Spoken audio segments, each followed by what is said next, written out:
Hello and welcome to my presentation on the motor industry of the UK, and I will be talking about market structure, and I will also be talking about whether the industry is built for consumers. So the car insurance industry in the UK is what I have chosen to complete this presentation on.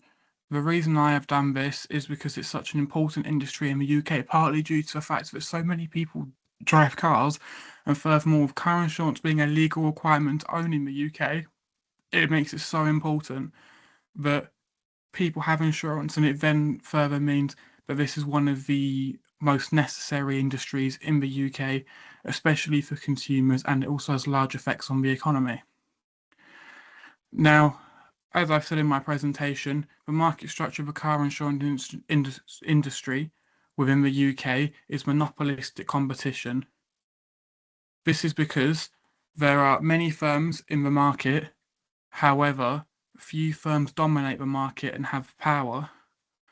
And this also means that because they have the power, they can set prices, and it also means that they can affect the profit levels they earn, which does, however, go against what monopolistic competition usually is. As you can see on the slide here, we have our market share of motor insurance companies in 2023. As you can see, with the highest being Admiral Group at 11.3%. As you can see, this is quite a large share. This is over 10% of the entire market share of the industry is taken up by just Admiral Group alone, and they will be who I will be focusing on for this presentation later on.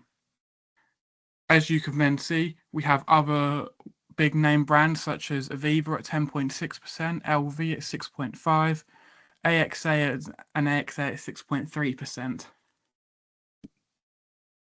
Here are some characteristics of monopolistic competition.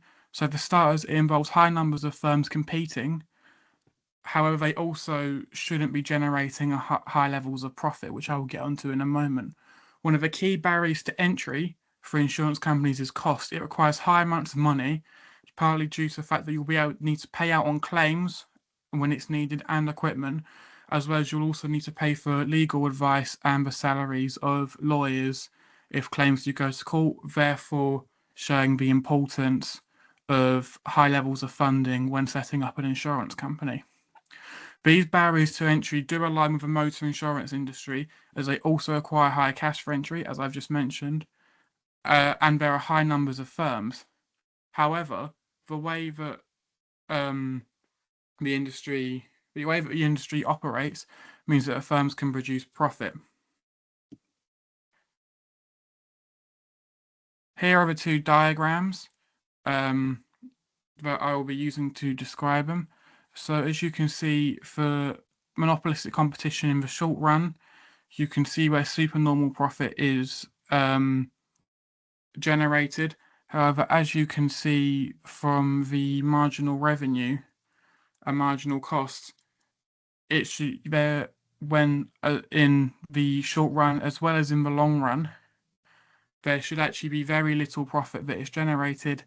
However, it should be no more than normal profit.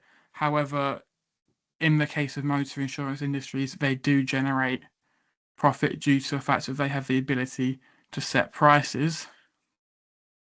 And then further in the long run, as you can see over the long run, equilibrium is for normal profit.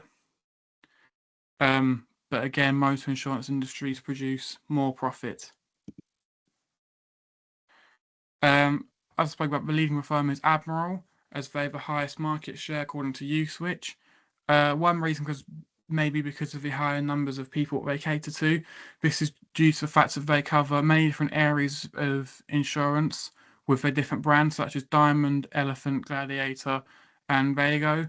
And then Admiral themselves also offer different levels of cover such as Standard, Gold, and Platinum, which shows that the amount of needs that they're able to cater for. However, their market share did drop in 2023 as they increased their premiums. The advantages to a monopolistic market structure for firms is that they have the market power which will allow them to, in the case of insurance firms, set prices in a way that benefits them with higher profits. However, for customers, it can lead to higher premiums, which makes it more expensive to drive as a whole, which then has a larger effect on the economy, as people may miss out on job opportunities as they can't afford to drive, forcing people to look for more local jobs. Here I have some news articles, which recent and they show developments of the motor insurance industry. One of these is from Admiral about how they lose thousands of customers, how they're still generating profit because of their higher claims. And the other article is talking about the overall increase in car insurance this year. And here are my references. Thank you for listening to my presentation.